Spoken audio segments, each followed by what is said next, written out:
सीताराम पदाम्बुजो मधुपदो यनमानसं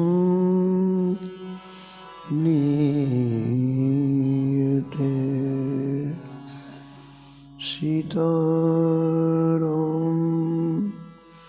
गुणावली निशिदिवा जीवया पीयते। सीताराम विचित्ररूपमनिशं यश्चक्षुषोर्भूषणम्। सीताराम सुनामधाम निरतं तं सद्गुरुं संभजे। नीलाम्बुज श्यामलकोमलाङ्गं सीतासमारोपितवामभागं। पाणो महासायक चारुचापं नमामि रामं रघुवंशनाथम्। यत्र यत्र रघुनाथ कीर्तनं तत्र तत्र कृतमस्तकाञ्जलिं। बाष्पवारि परिपूर्णलोचनं मारुतिं नमत राक्षसान्तकम्। वाञ्छाकल्पतरुभ्यश्च कृपासिन्धुभ्येव च पतितानां पावनेभ्यो श्रीवैष्णवेभ्यो नमो नमः। भक्ति भगवन्त गुरु चतुर्नाम वपुएको। इनके पद वंदन किए नासत विघ्न हमें। हर जो आय विराजिए कथा सुनहु इतिहास। तुम श्रोताया माल के तुम पद रज मम आस। तुम पीछे जो और हैं श्रोता हैं रस खान। जिनके सकल मनोरथ पूरवहु श्री भगवान।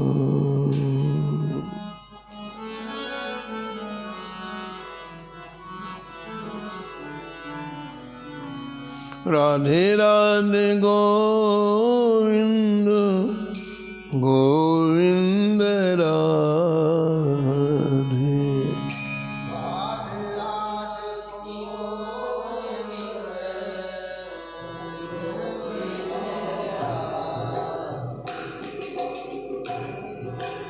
राधे राधे गोविंद गोविंद राधे।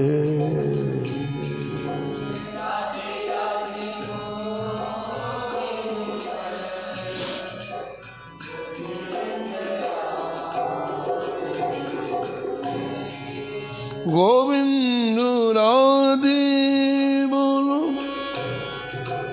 गोपाल राधे।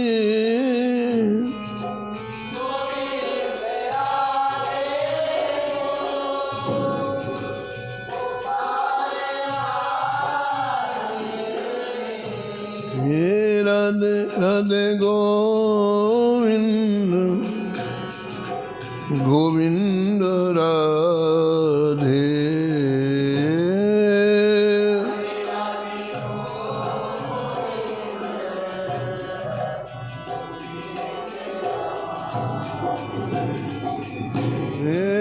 राधे राधे गोविंद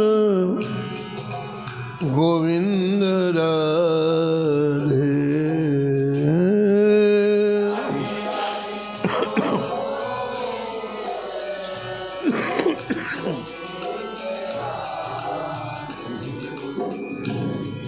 गोविंद राधे बोलो गोपाल राधे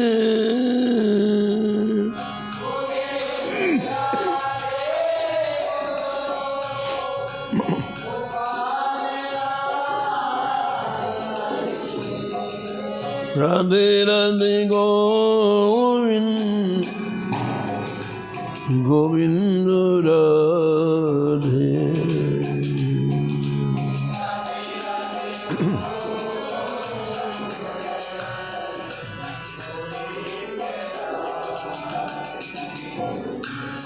हे राधे राधे गोविंद गोविंद राधे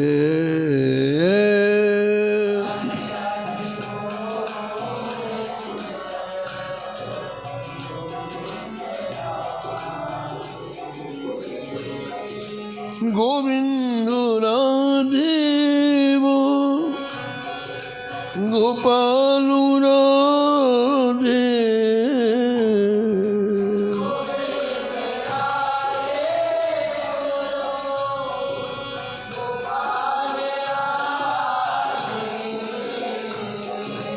राधे राधे गोविंद गोविंद राधे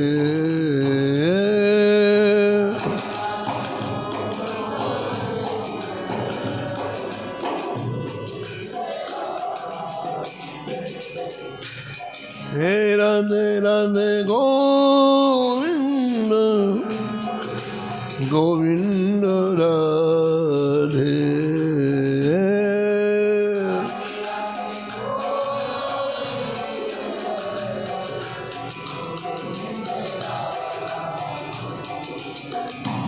हे राधे राधे गोविंद गोविंद राधे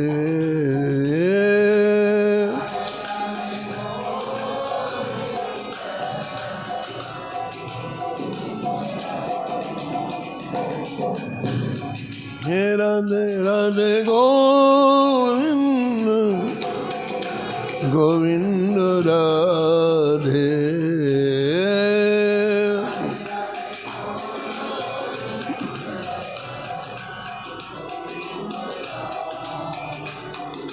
श्री जानकी वल्लभ लाल की श्री मंगल मूर्ति हनुमान जी महाराज की सपर कर श्री भक्तमाल जी की सब संत भगवान की श्री स्वामी अग्रदास जी महाराज की श्री नाभाजी महाराज की श्री प्रियादास जी महाराज की श्री वृंदावन धाम की श्री बांके बिहारी लाल की श्री राधा वल्लभ लाल की श्री गिरिराज जी महाराज की श्री यमुने महारानी की श्री राम नाम महाराज की जगत गुरु स्वामी श्री रामानंदाचार्य भगवान की श्री महाराज जी की जय जय श्री राम।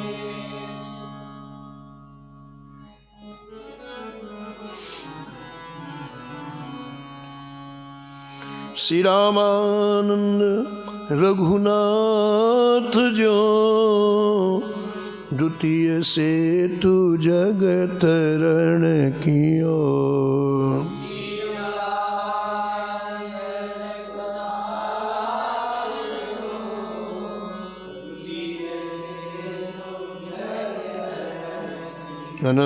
अनंतानंद कबीर सुखा सुरसुर पद्मावत नर हरि।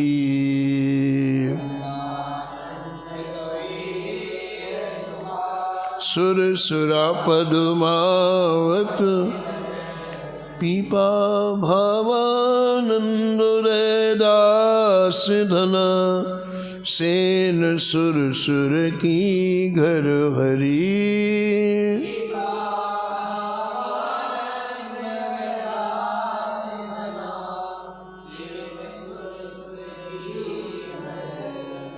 और शिष्य प्रशिष्य एक ते एक उजागर।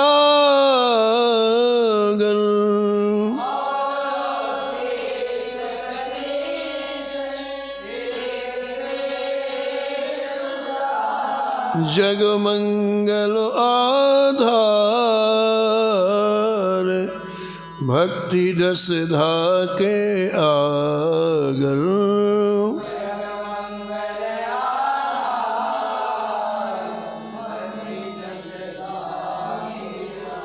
बहुत काल बपुधारी के प्रणत जनन को पार दियो।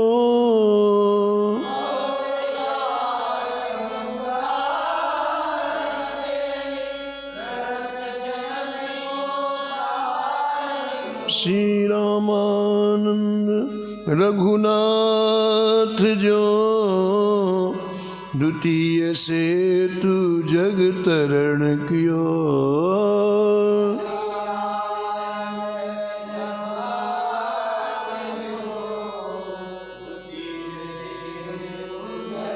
द्वितीय से तू जग तरण कियो।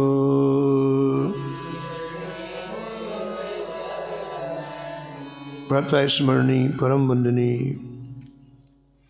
भक्तमाल के रचयिता श्री नाभा गोस्वामी जी इस छप्पे में परम पूज्यनंत श्री भूषित जगद्गुरु स्वामी श्री रामानंदाचार्य महाराज का स्मरण किया है और निष्कर्ष के रूप में कहते हैं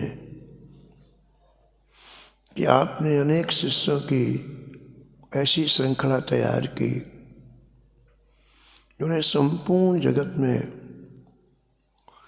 भगवान की भक्ति का प्रचार प्रसार किया।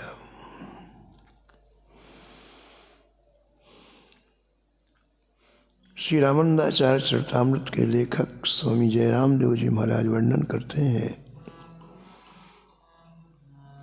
कि एक बार जगद्गुरु रामानंदाचार्य जी ने संपूर्ण देश विदेश में रहने वाले संपूर्ण शिष्यों को आवाहन किया, बुलाया, एकत्रित किया। स्वामी रामानंदाचार्य जी की आज्ञा से देश देश के संपूर्ण देश में फैले हुए लाखों शिष्य एकत्रित हुए।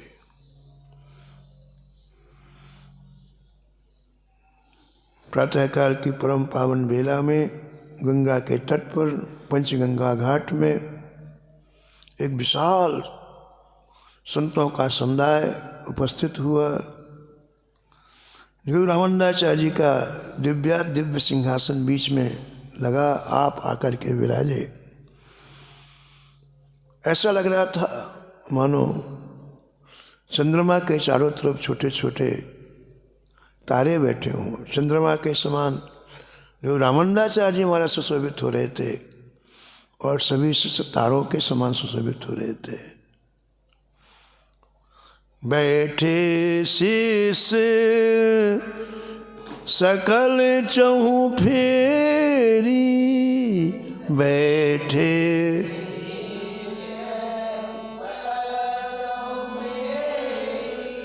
जनु नक्षत्र चंद्र कहाँ घेरी।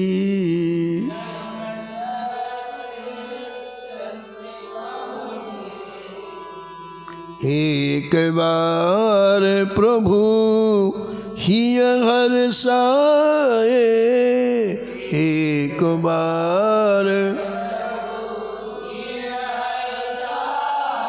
अपने कोटिन शिष्य बुलाए।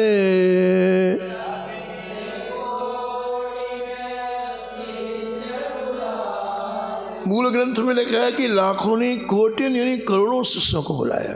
करोड़ों शिष्य स्वामी रामानंदाचार्य जी महाराज के। जब सब लोग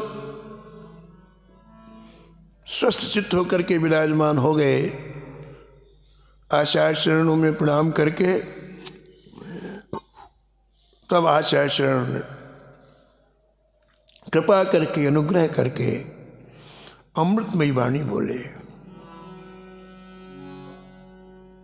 सुनहु अस्य मम हित प्रिय वाणी, सुनहु अस्य मम तुम समसिद्ध भक्त विज्ञानी,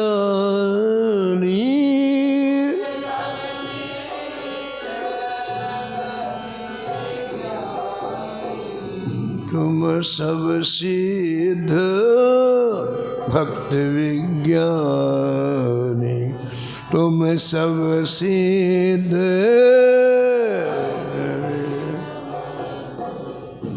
भगवान जगत गुरु रामानंदाचार्य जी ने जगत के उपकार के लिए अमृतमयी वाणी बोले। जगत उपकारार्थ। मेरे प्रिय बच्चों, तो मेरी हितकर और रुचिकर बात सुनो। रुचि की बात हो लेकिन हित की ना हो तो आगे चल के वो दुखदायी हो जाती है, पतन कराने वाली हो जाती है। रुचिकर भी हो और हितकर भी हो।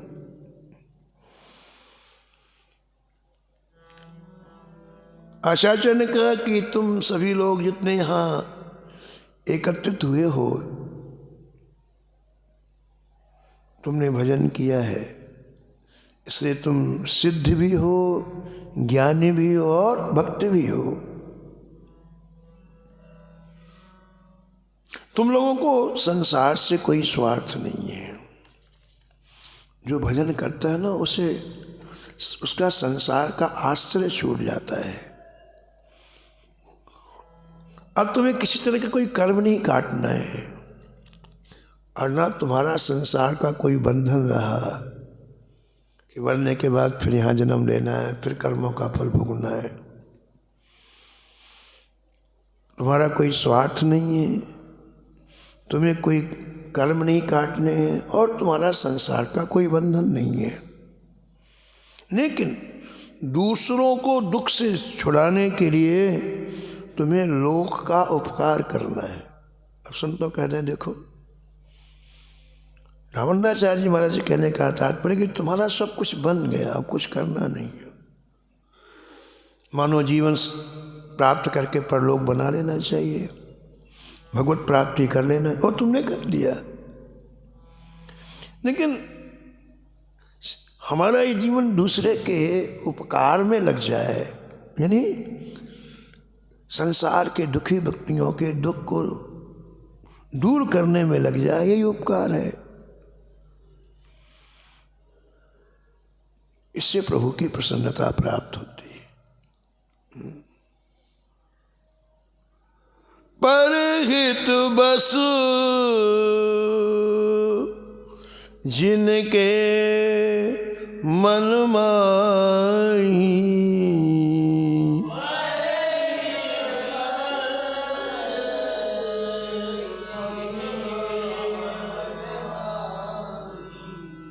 तिन कहाँ जग कछु दुर्लभ नाही, तिन कहाँ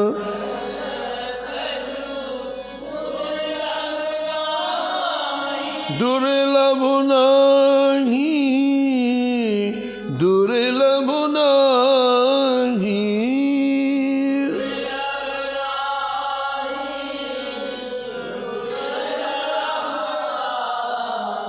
किसी के मन में आ जाए परोपकार करने की बात, अभी किया नहीं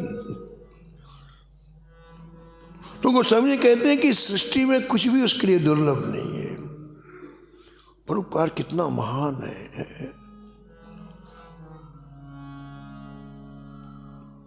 परहित लागु तजै जो देहि,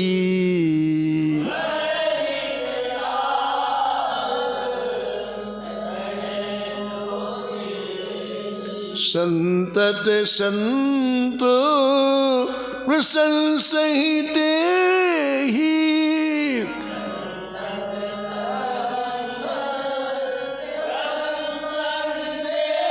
हाँ प्रशंसहि तेहि, प्रशंसहि तेहि।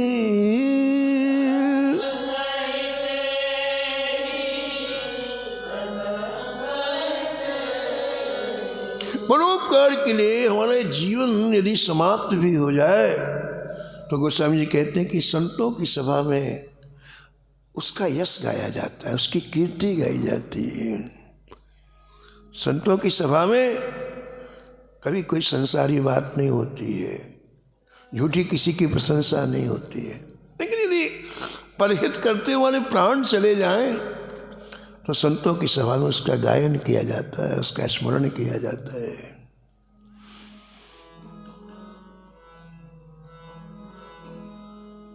परहित में, परोपकार में व्यापार नहीं होता है कि हमने आपकी सेवा की, हमने आपका एक आप बदले में तुम करो, वो परोपकार नहीं हो, तो सीधा सा व्यापार है।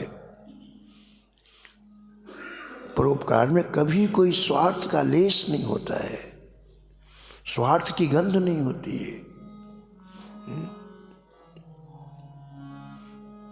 गिरिराज जी में एक कोई धनिक व्यक्ति थे, तो बड़े संतों को ठंडी के समय में गर्म वस्त्र, भोजन की सामग्री जगह जगह आश्रम आश्रम में देते, कुटिया कुटिया में देते। तो पूज्य पंडित जी का दर्शन करने के लिए जाया करते थे। पंडित श्री गया प्रसाद जी महाराज का दर्शन करने जाया करते थे। एक दिन पंडित जी ने उनको देख करके कहा देखो भाई, परोपकार करना है तो किसी को पता ना चले, ऐसा परोपकार करो।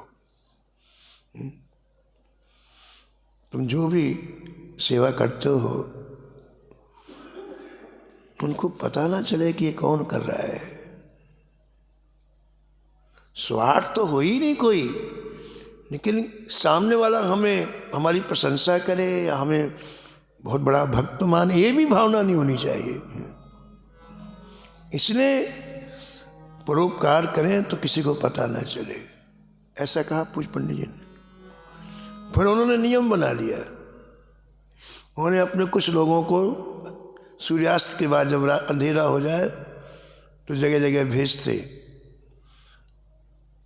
वो लोग नहीं समझते कि कौन बैठा है, उनको क्या आवश्यकता है, क्या पूरी जानकारी प्राप्त करके और 12 बजे रात में सामग्री भेजते सबकी कुटियाओं में, जब सब खुश होते रहे। दरवाजे में रखा थे, सब संतों की छोटी छोटी झोपड़ियों के सामने रखे, यानी कौन देने वाला है पता ही ना चले, उसका चेहरा भी ना दिखाई पड़े,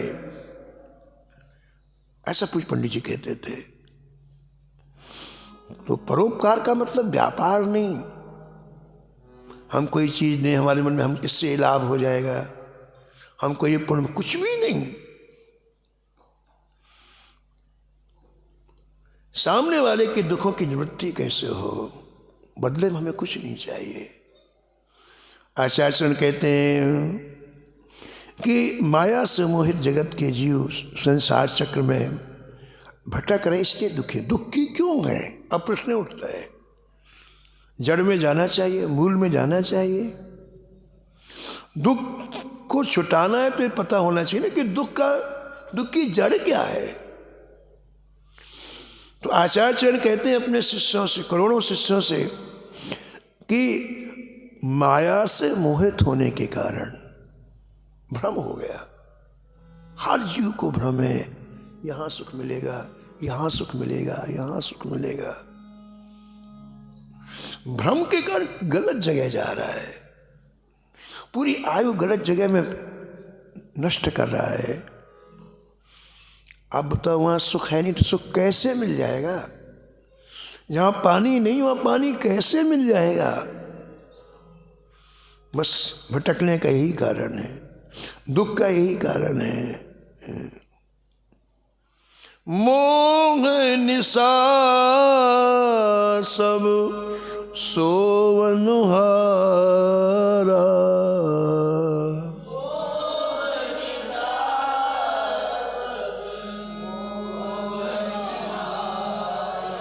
देखिए स्वप्न अनेक प्रकार, देखिए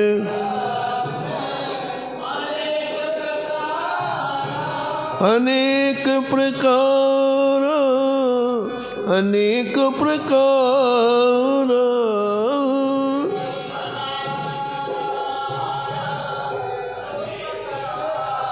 फिरत सदा माया कर प्रेरा,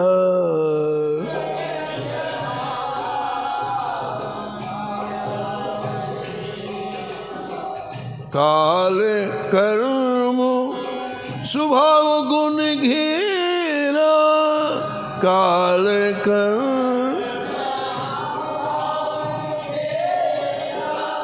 फिरत सदा माया कर प्रेरा, फिरत सदा माया। तो संसार चक्र में जीव इसलिए भटक रहा है, आचार्य चरण कहते हैं कि ये माया से मोहित हो गया है। काम क्रोध आदि ग्राह है, उसे बार बार निगल रहे हैं, निगल जाते हैं, पूरा जीवन समाप्त कर देते हैं, आयु पूरी नष्ट हो जाती है। इसलिए प्रिय शिष्यों, उन सभी जीवों को मोह रूपी रात्रि से जगाना है। रात में तो व्यक्ति स्वप्न ही देखेगा, सोएगा तो स्वप्न ही देखेगा, लेकिन उनको जगाना है। उनको सचेत करने के लिए तुम उनकी वृत्तियों को ठाकुर जी में जोड़ो। जो वृत्ति काम क्रोध मद लोभ मोह मद मत्सर ईर्षा द्वेष पाखंड में लगी हुई हैं, उन वृत्तियों को श्री सीताराम जी में, श्री राधा माधव में जोड़ो। जो राग संसार में, उस राग को ठाकुर जी के चरणों में जोड़ो। इसका नाम वैराग्य है। वैराग कोई कपड़े ना पहनना, राख लगानी नहीं है बाबा। जहां राग है उस राग को निकाल करके युगल सरकार में राग लगाना, इसी का नाम वैराग्य है। इसलिए मैं तुम सबको मैंने यहां बुलाया है कि तुम देश के कोने कोने में जाओ, हर जगह जाओ और हर व्यक्ति के दुख को दूर करो। उन्हें उपदेश दे करके, उन्हें संतों की वाणी श्रवण करा करके, उनसे भजन करा करके इस दुख के सागर से उबारो। इन महापुरुषों को कितनी चिंता है हमारी, बताओ आप। कितनी पीड़ा है, कितना दर्द है, के लिए जीव इसी तरह से संसार समुद्र में डूबता रहेगा, उतराता रहेगा, तो लाखों जन्म इसके समाप्त हो जाएंगे। ये तो केवल मानव देह मिली है जहाँ व्यक्ति अपना सुधार कर ले, बाकी किसी देह में सुधार नहीं हो सकता।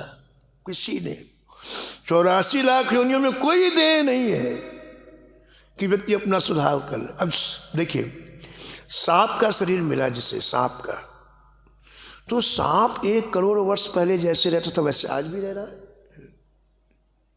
कोई सुधार नहीं कर सकता हो। सांप चाहे कि मैं अपना बिल्कुल नहीं कर सकता। सिंह का शरीर हमें मिल जाए, शेर का, तो करोड़ों वर्ष पहले जैसे सिंह रहता था वैसे आज भी रहता है। यानी दूसरे शरीरों में हम बिल्कुल भी अपना उत्कर्ष नहीं कर सकते हैं। ये केवल मानव शरीर ऐसा है जहाँ आप अपना उत्कर्ष कर सकते हैं, अपनी वृत्तियों को सुधार सकते हैं, प्रकृति को, स्वभाव को सुधार सकते हैं और परम लक्ष्य की प्राप्ति कर सकते हैं। तो आचार्य चरण कह रहे हैं कि तुम लोग सब मिलकर के उन्हें उपदेश करो।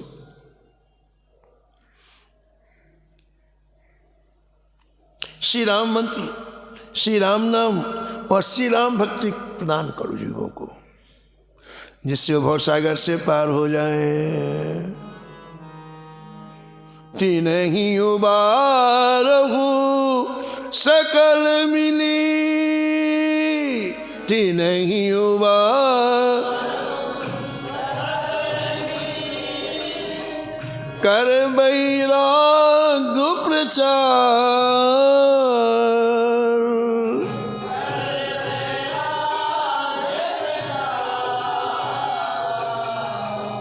राम मंत्र अरु भक्ति दे, राम मंत्र अरु करहु भवाम्बुधि पार,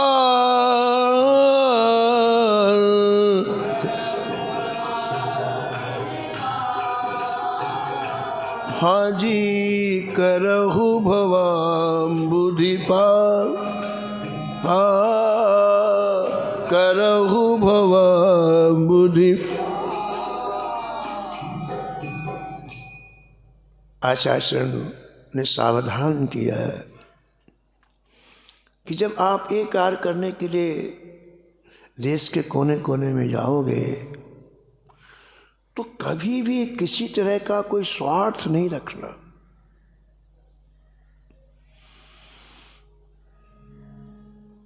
जब आप लोगों का परोपकार करने जाओगे तो कभी भी तुम्हारे आंतरिक जीवन में कोई अहंकार ना आने पाए। मैंने इतने लोगों को भगवान के भजन में लगा दिया, मैंने इतने लोगों का सुधार कर दिया। एक कोई गीता प्रेस में पहले कोई विद्वान थे, तो पूज्य भाई जी श्री हनुमान साहब पोदार जी के निर्देशन में वो प्रेस में काम करते थे। बाद में उनको पता नहीं कुछ ऐसा लगा कि अब महात्मा बनना चाहिए, सब छोड़ के, तो उन्होंने संन्यास ले लिया, महात्मा बन गए। महात्मा बनने के बाद एक दिन भाई जी के पास आए और कहा, भाई जी मैं तो आपके चरणों में ही रहा हूँ, अब मेरे मन में एक बात आई कि मैं पूरे भारत में गीता का प्रचार प्रसार करूँ, श्रीमद् भगवद गीता का प्रचार प्रसार करूँ, आपसे आज्ञा लेने के लिए आया हूँ। महात्मा बनने के बाद उन्होंने पूज्य भाई जी के पास जाकर के निवेदन किया कि आपका आशीर्वाद लेने आया हूँ कि पूरे भारत में मैं भगवद गीता का प्रचार प्रसार करूँ। तो भाई जी मुस्कुराए और मुस्कुरा कर कहा कि देखो महात्मा जी, गीता का प्रचार प्रसार करना अच्छी बात है, लेकिन एक बात का ध्यान रखना, प्रचार प्रसार का अभिमान ना आ जाए। अच्छी बात है, प्रचार प्रसार करो, लेकिन प्रचार प्रसार का अभिमान आ गया तो फिर कहीं के लिए रहोगे। ये सावधानी बरतनी, अच्छे कामों में भी पतन होने की संभावना है।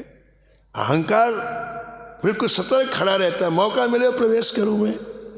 तो यहाँ आचार्य स्पष्ट कह रहे हैं कि परोपकार करने जब तुम जाओगे तो पहली चीज कहीं आसक्ति ना हो। हमें जहाँ सुविधाएं मिली, जहाँ सम्मान, बस ये जगह अच्छी है, बाकी सब बेकार है।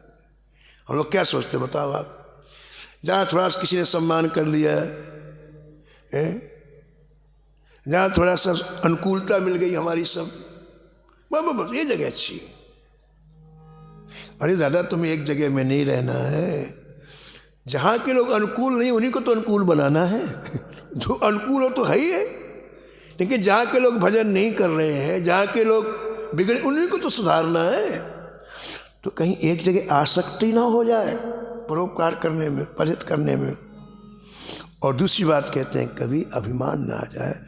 सूक्ष्म निरीक्षण करते रहना चाहिए अपने मन का कि अहंकार तो प्रवेश नहीं करेगा। हम लोग देखो पवित्र काम करते हैं, सेवा का काम करते हैं, लेकिन ये अहंकार आते ही सब महाराज क्या कहते हैं उसे, सब समाप्त हो जाता है। जैसे 56 व्यंजन बनाए, उसमें केरोसिन ऑयल डाल दें तो खाने लायक रहेगा? वो नहीं रहेगा। ऐसे कितने बड़े बड़े काम करते हैं और अहंकार आया तो सब समाप्त हो गया, सब बेकार हो गया। तो आसक्ति ना हो, अभिमान ना हो, और तीसरी चीज कहते हैं विकार ना आने पाए। संसार में चारों तरफ विकार भरे हैं, अगर सावधानी नहीं रखेंगे तो ये कचरा आपके अंदर आ जाएगा। इसलिए आचार्य इन 3 चीजों के लिए अपने शिष्य मंडल से स्पष्ट कह रहे हैं कि कभी भी स्वार्थ नहीं रखना। हम लोग जितना परोपकार करते हैं, जहाँ स्वार्थ भावना आती है ना, वो चीज़ मंद पड़ जाती है, उसकी आभा प्रभा समाप्त हो जाती है। कथा हो, संकीर्तन हो, कोई ठाकुर जी की सेवा, अगर स्वार्थ आ गया आपका तो आप मुख्य चीज से वंचित हो जाओगे आप, बिल्कुल। तो स्वार्थ वृत्ति बिल्कुल समाप्त हो। पूज्य भाई जी कहते थे कि सत्संगियों से कोई संपर्क नहीं रखना चाहिए कभी, क्यों? कभी किसी तरह से उनसे कोई लेने की भावना ही नहीं होनी चाहिए। सत्संग का मामला सब खराब हो जाएगा, बिगड़ जाएगा। किसी तरह का स्वार्थ, जो सत्संग करते हैं उनसे किसी तरह का स्वार्थ नहीं रखना चाहिए, किसी तरह का संसारिक कोई व्यवहार नहीं, तब वह सत्संग का वातावरण बनता है, सत्संग की आभा प्रभा बनती है। लेकिन अगर ये चीज है तो सत्संग नहीं रह जाता है। तो ये देखो, इन महापुरुषों का मनोवैज्ञानिक चिंतन है, काम करना है लेकिन सावधानी क्या रखना है। इसके लिए आचार्य कह रहे हैं, बिन स्वार्थ कीजय उपकार,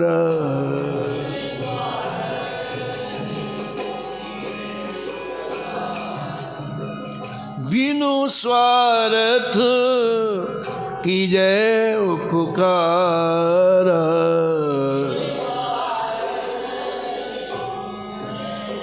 तजियासक्त मदादि विकारा, तज आसक्ति।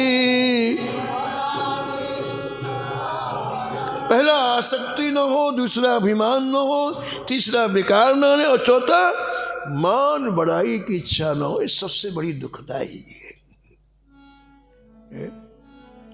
सत्संग में मान बढ़ाई की इच्छा, बताओ, जिस रोग को दूर करना उसको सिर में बैठा के रखना। जब तक सत्संग हो तब तक इसी के लिए तो आदमी मरता है 24 घंटे, हमारा सम्मान हो, हमारा सम्मान हो, हमें भेंट मिले, हमें दक्षिणा मिले, और क्या करता है। लेकिन यहाँ आने के बाद वही रोग लग जाए तो क्या इलाज होगा, बताओ। मान बढ़ाई की इच्छा अत्यंत दुखदाई है। आचार्य कहते हैं बिल्कुल जड़ से उसको त्याग दो। मान बढ़ाई तज दुखदाई,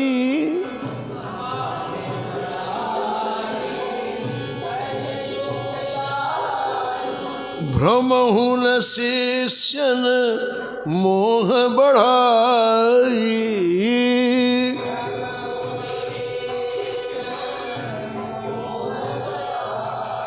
महापुरुषों की दृष्टि कितनी सूक्ष्म होती है। वो तुम्हारे बाहरी परिवेश को नहीं देखते हैं, कौन से कपड़े पहन के आए, कैसे रह रहे हो आप, किन चीज़ों को, ना ना ना, उनकी दृष्टि सीधे अंतःकरण में जाती है। शरीर ना रहने के बाद ये अंतःकरण जाएगा आपके साथ में। ये कितने दिन का शरीर है, 10 साल, 20 साल, 25 साल, लेकिन जो चीज़ जानी है उसका ध्यान इन महापुरुषों को रहता है। ये जितनी चीज़ें कह रहे हैं ये सब अंतःकरण की है, आसक्ति है, अभिमान है, विकार है, मान बढ़ाई, इससे हमारा अंतःकरण जकड़ा हुआ है। तो कहते हैं कि ये बड़े दुखदायक है, इनका त्याग करना चाहिए। और आगे आगे देखो आप, एक एक बात बड़ी जोरदार कह रहे हैं आचार्य, क्योंकि पूरे देश के शिष्यों को बुलाया है, करोड़ों शिष्य हैं।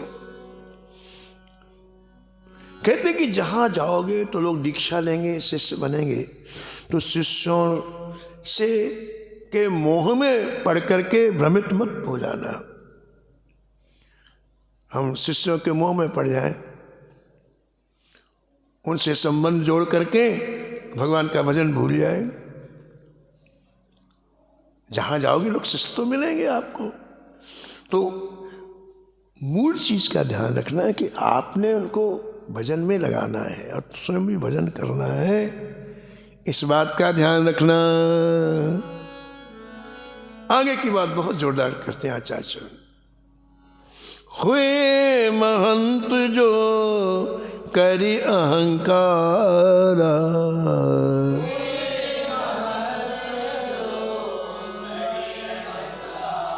परे रजो गुण भजन विसारा, परे रजो भजन विसारा, भजन विसारा।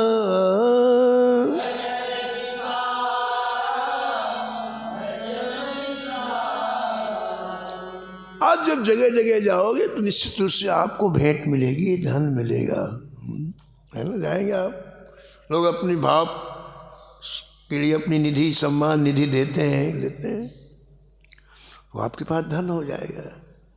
धन हो जाएगा तो आप कहीं ना कहीं आश्रम बनाओगे, कुटिया बनाओगे।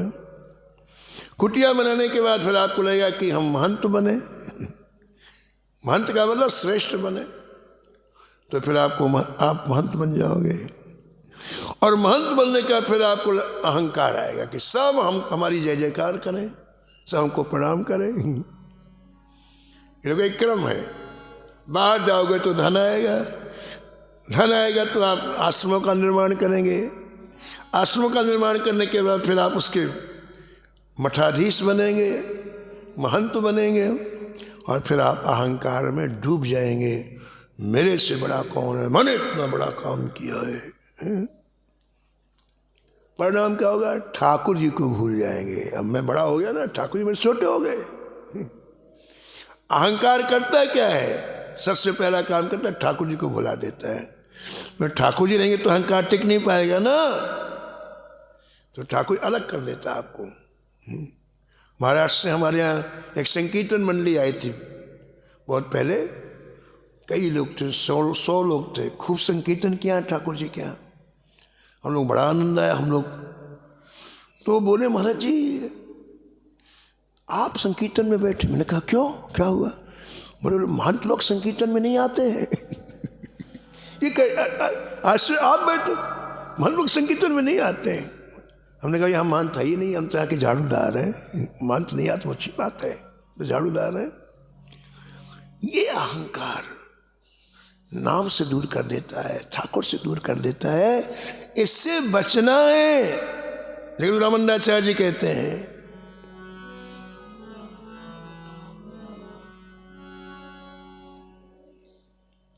प्रभु कर धन जग काज बिगारत,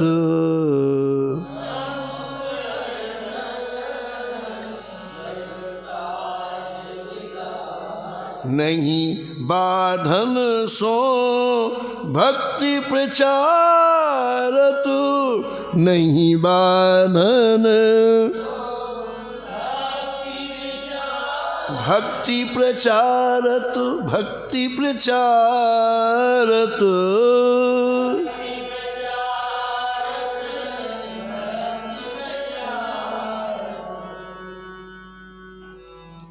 कितनी देखिए सूक्ष्म बात आचार्य कह रहे हैं कि व्यक्ति को जब अहंकार आता है तो रजोगुण में फंस जाता है, अपने शरीर को सुखी करने में लग जाता है महाराज। अपनी मान प्रतिष्ठा, अपने शरीर को भिन्न भिन्न वस्तुओं के द्वारा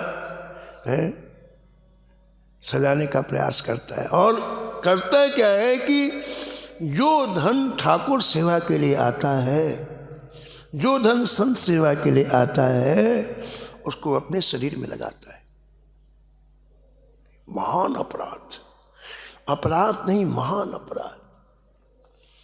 गिरिराज जी वाले पूज्य पंडित जी के जीवन की एक विशेष बात है महाराज जी की, उनके पास कई लोग गए, बड़े बड़े टाटा बिरला श्री के बड़े बड़े धनाढ्य व्यक्ति गए और बोले आप आज्ञा दे दें तो हम यहाँ आपके नाम से एक अन्य क्षेत्र खुलवा दें, हजारों लोग उसमें भोजन करेंगे।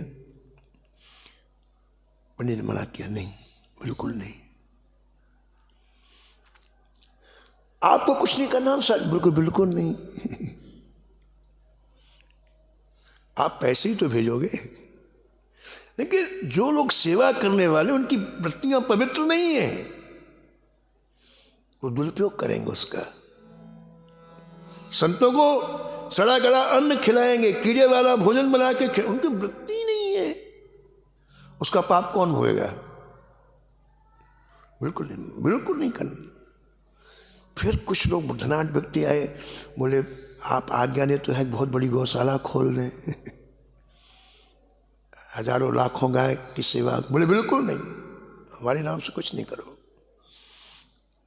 लोग मुझे क्यों महाराज जी ऐसे? बोले शुरू में तो सेवा करेंगे, फिर गायों के लिए धन इकट्ठा करके अपने शरीर में लगाएंगे, वो पाप कौन भोगेगा? यही हो रहा है महाराज। बिल्कुल नहीं। तो जो ठाकुर सेवा के लिए धन आया है, संत सेवा के लिए धन आया है, उसको अपना शरीर में लगा करके कहते अपना सब कुछ सर्वस्व नष्ट कर रहे हैं लोग। ऐसा श्री रामानंद साहब जी कहते हैं। संत सेवा नहीं करते, ठाकुर सेवा में नहीं लगाते, अपने शरीर के पोषण में, सजाने में, मान बढ़ाई में, अहंकार के प्रदर्शन में लगाते हैं उसको। अपना परलोक बिगाड़ते हैं। हमने आपको सुनाया था, आपको याद है कि नहीं पता नहीं, कि यहाँ एक बड़े अच्छे संत रहते थे श्री धाम वृंदावन में, जिन्हें श्री धाम वृंदावन, दिव्य वृंदावन का खुली हुई आंखों से साक्षात्कार होता था। दिव्य वृंदावन का नित्य होता था, लेकिन इतने छुप के रहते थे, कोई नहीं जानता था उनको। सुतीक्ष्ण दास जी नाम था, गोरेदाव जी में रहते थे और सिर पर लकड़ी रख के रसोई पहुंचाया करते थे। पहले लकड़ी में रसोई बनती थी गोरेदाव जी में, तो बाहर गाड़ियों से लकड़ी लोग पटक देते और महात्माओं की ड्यूटी रहती, भाई 2 घंटे लकड़ी रसोई में डालो, बेचारे सिर में रख के डालते। तो उसी जानकी वल्लभ जी का दर्शन कभी कभी करने आते, तो बता रहे थे कि महाराज जी एक बार हम सुबह सुबह सोच के लिए गए, 4 बजे उठ जाते थे, तो रास्ते में देखा कि बहुत से लोग सो रहे हैं, रास्ते में हजारों लोग सो रहे हैं। हमने कहा ऐसा तो कभी हुआ नहीं। रास्ता ही नहीं, पगडंडी थी, पहले सड़क लोग नहीं, पगडंडी थी। गोरेदाव जी के पीछे लोग पूरा खुला हुआ था, तो अभी बना है सब। तो बोले हजारों लोग सो रहे हैं, अब हम फिर कहाँ से जाए? रास्ता भाई इतना पगडंडी वाली छोटा रास्ता, अब निकले कहाँ से? हम खड़े हो गए। तो उसमें से एक व्यक्ति उठ के खड़ा हुआ, हमने पूछा भाई क्यों यहाँ सो रहे हो? बोले आज हम प्रेत हैं, प्रेत, हम आपके पास आए हैं।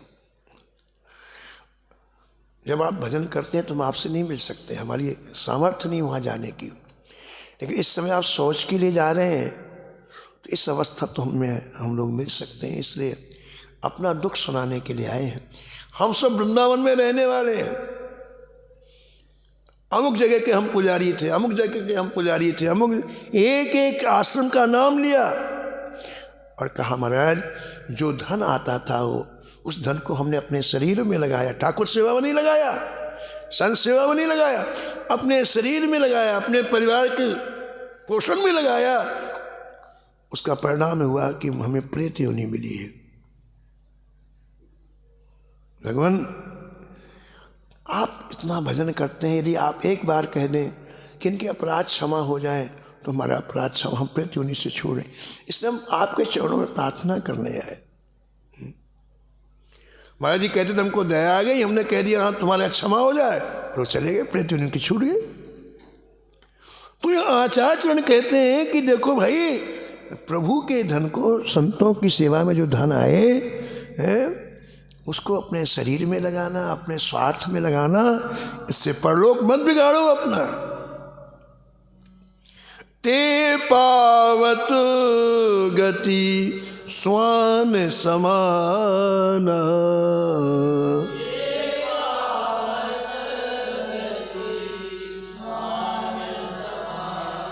वाल्मीकि मुनि बचन प्रमाण, वाल्मीकि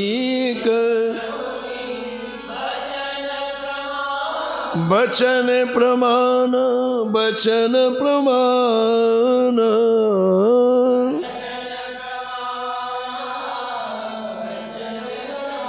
अपनी शिष्य मंडली में आचार्यचरण अत्यंत सावधानी बरतने के लिए कह रहे हैं कि संसार एक ऐसी जगह है कि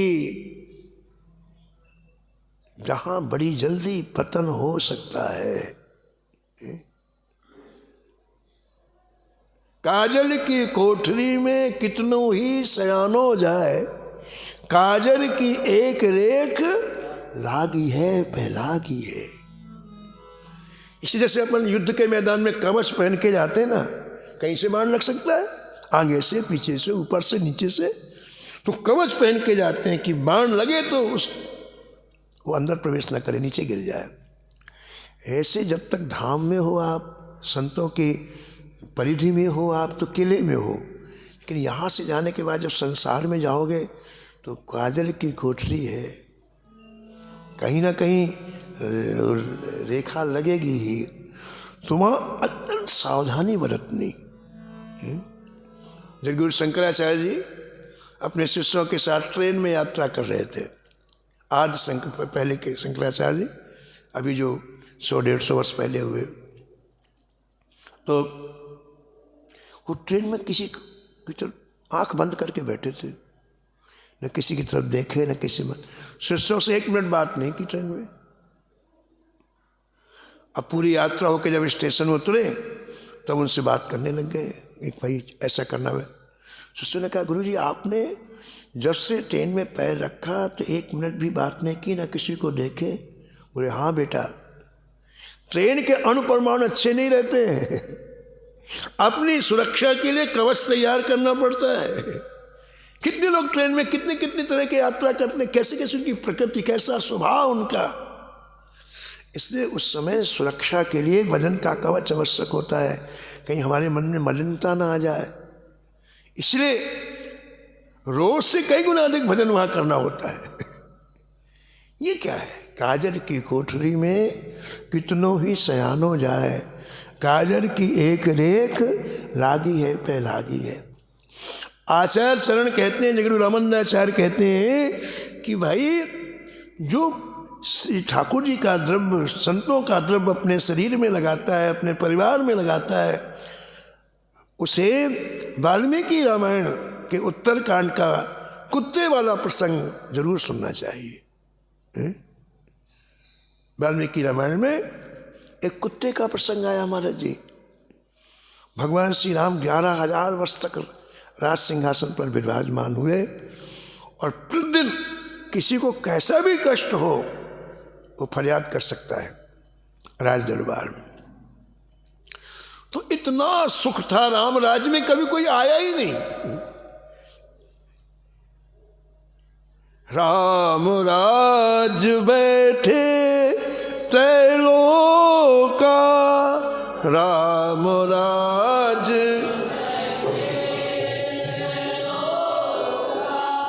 राम राज बैठे त्रैलोका, राम राज। राम जी जब सिंहासन में विराजमान हुए तो गोस्वामी जी कहते हैं कि तीनों लोग सुखी हो गए, किसी को शोक ही नहीं रह गया। तो कौन फरियाद करने आए? तो केवल 2 राज दरबार में पूरे 11,000 वर्ष में 2 लोग गए। कौन कौन? लोग नहीं, 2 प्राणी गए। कौन कौन? एक कुत्ता और एक गीध, बस। तो कुत्ता जी पहुंचे महाराज कुत्ता पहुंच करके बाहर एक घंटी लगी रहती थी, नीचे उसमें रस्सी लगी रहती थी, तो मुंह से रस्सी पकड़ के टन टन ऐसा बजाया उसने कुत्ते ने। तो राम जी ने लक्ष्मण से कहा, देखो भाई कौन आया है, देखो राज दरबार में कौन आया है, घंटी बजा रहा है। तो लक्ष्मण जी बाहर गए तो कुत्ता, बोले क्या बात है। तो कुत्ते ने अपनी भाषा में कहा कि मैं अपनी व्यथा सुनाना चाहता हूं। अच्छा, तो बोले चलो। बोले नहीं, मैं नहीं जाऊंगा, मैं कुत्ता हूं, मेरा राज दरबार में जाने का। देखो कुत्तों में विवेक था महाराज, अब तो आदमी में आग लगी है। कुत्ते ने कहा मैं राज दरबार में जाने का अधिकारी नहीं हूं, इससे मैं अंदर नहीं जा सकता। अब लक्ष्मण जी गए, बोले भाई राम जी के पास गए, बोले जय जय एक कुत्ता है और उसको कुछ कहना है। मैंने कहा राज, बोले मैं जाने का अधिकारी नहीं हूँ, मेरे कुत्ता के नहीं, मैं नहीं जाने का अधिकारी।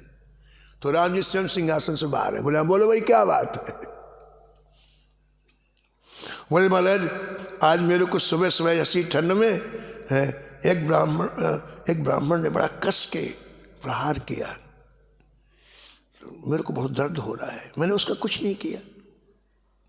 अच्छा, तुरंत भेजा गया महाराज, तुरंत सैनिक लोग गए, बोले देखो भाई कौन ब्राह्मण सुबह सुबह स्नान करने गया था। अब इतनी महाराज जो राज्य की जो स्थिति थी इतनी मजबूत थी कि 1 मिनट में पता लगा लिया गुप्तचरों ने, ब्राह्मण को लेकर के आ गए राज दरबार। भगवान श्री राम ने ब्राह्मण देवता से कहा कि देखो हमारे यहाँ ब्राह्मणों को दंड नहीं दिया जाता है, हमारे का नियम है, लेकिन आप ही बताओ कुत्ते को मारा क्यों आपने भाई।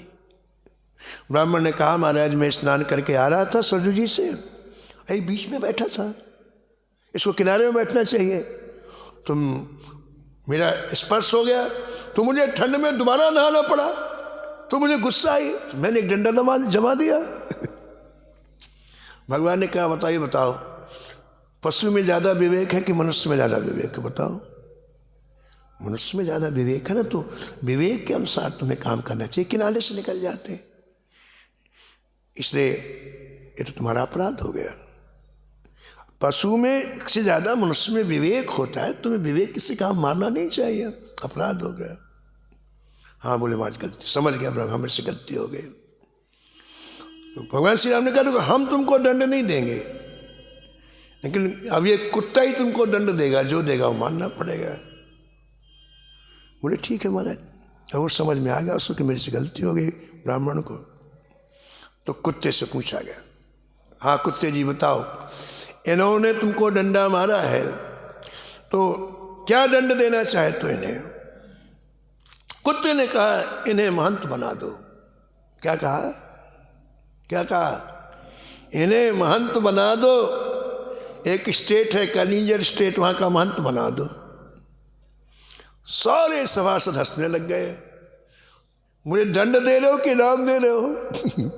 किसी को महंत बना रहे हो, इतने किसी मठ का महंत बनेगा, नौकर चाकर होंगे, धन होगा, तो तुम दंड दे रहे हो कि पुरस्कार दे रहे हो मारने का। बोले महाराज हंसो मत, तुमको पता नहीं था, पहले मैं महंत ही था। पहले महंत ही था, और वहां का छोटा सा अन्न मेरे मुख में चला गया, और ठाकुर सेवा का अन्न मेरे मुख में चला गया। कहीं कहीं तो ऐसा लिखा है कि आरती के लिए जो घी बत्ती रखते हैं तो उसके नाखूनों से प्रवेश कर गया था घी वो, और जब वो भोजन करने लगा गरम गरम दाल में हाथ डाला तो नाखूनों का घी उसमें। केवल इतना अपराध होने से मुझे कुत्ते की देह मिली। तो जब ये महंत बनेगा तो खाएगा पिएगा खूब, इसके बाद फिर जब ये कुत्ता बनेगा तो इसे पता चला कुत्ते को कितनी तकलीफें होती। अभी इसे पता नहीं कुत्ते को कितने, जब ये कुत्ता बनेगा तब पता चलेगा कितनी तकलीफें होती, इसको महंत बना दो। तो उसी बात का स्मरण करा रहे हैं श्री जीव रामानंदाचार्य।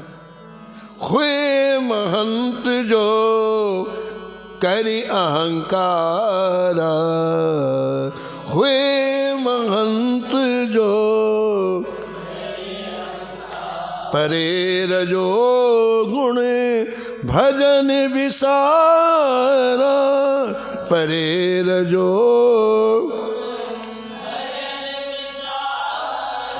तो आप देश देश में जाओगे तो इस बात का ध्यान रखना है कि मेरे ठाकुर सेवा का धन, संत सेवा का धन अपने शरीर में, अपने परिवार में नहीं लगाना।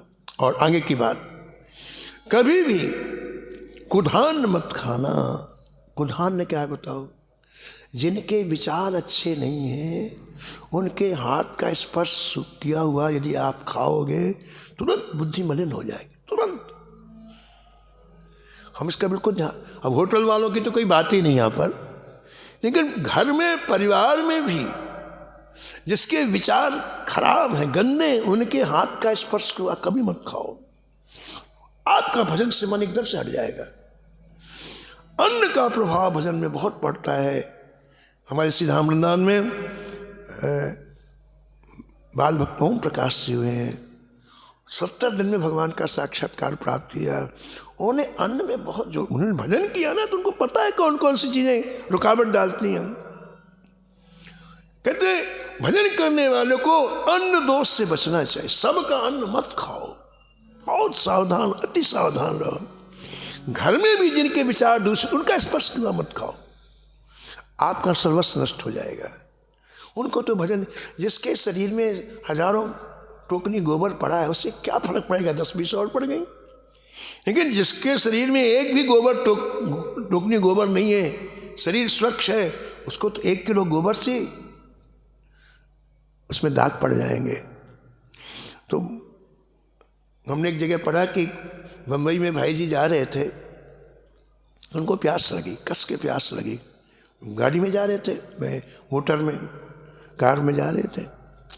तो उनके साथ में जो बैठे थे उन्होंने कहा कि भाई जी यही मेरी बिल्डिंग है पास में, चलिए पहले पानी पी लेते हैं फिर चलते हैं।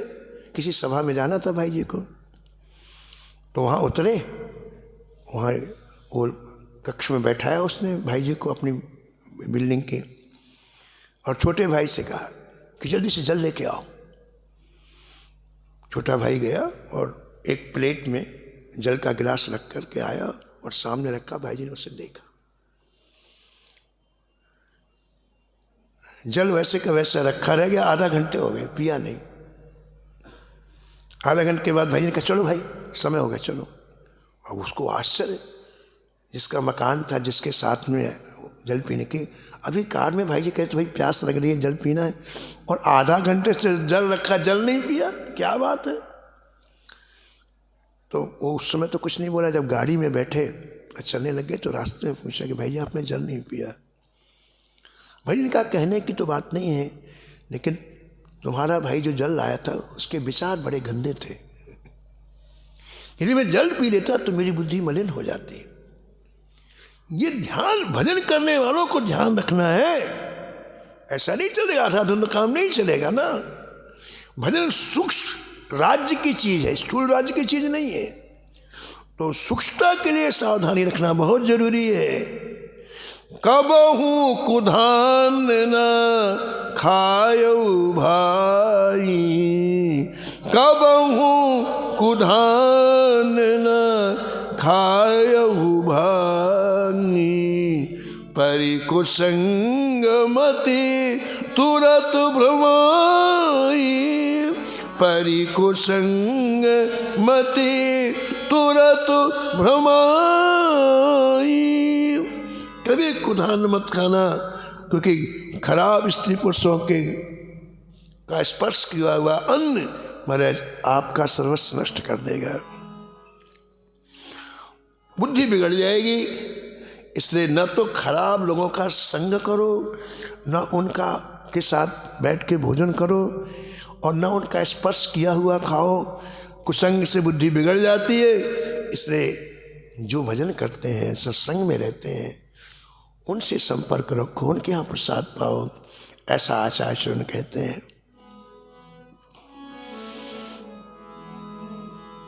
बड़े सुंदर उपदेश दिए हैं, लेकिन तो आज समय ज़्यादा ही हो गया, 15 मिनट समय ज़्यादा ही हो गया, इसलिए हम इसको आज यहीं विराम देंगे और शेष कथा कल श्रवण करें।